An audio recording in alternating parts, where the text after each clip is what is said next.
Voici ici une catastrophe naturelle dont ils se souviendront certainement très longtemps tant elle a marqué les habitants de la région.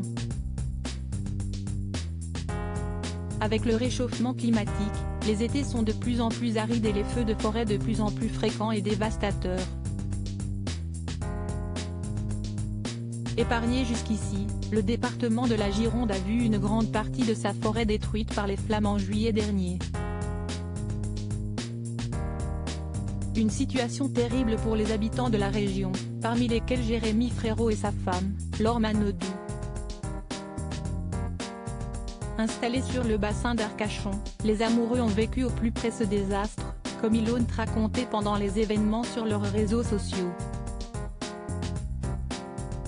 Le chanteur et l'ancienne nageuse ont même été obligés d'évacuer en urgence lorsque les feux étaient à quelques centaines de mètres de chez eux. Invité de l'émission Une heure avec. Présenté par Bernard Montiel sur RFM, Jérémy Frérot est revenu sur cette période particulièrement angoissante pour sa famille. On n'a jamais vu de feu sur le bassin d'Arcachon, raconte encore incrédule l'ancien membre des Frérots de la Vega, qui est parti de chez lui en catastrophe pour rejoindre la petite ville de Gujan-Mestras, Gironde, comme il le raconte ensuite. Ouais, c'était pas loin, mais on avait besoin d'être avec d'autres gens pour avoir moins peur.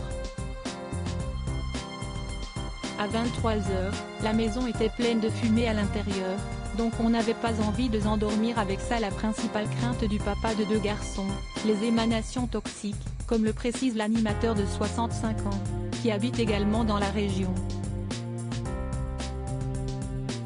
À 23 h, la maison était pleine de fumée à l'intérieur, donc on n'avait pas envie de s'endormir avec ça, explique Jérémy Frérot, avant d'indiquer que la maison était saine et sauve, mais que la situation était difficile à vivre.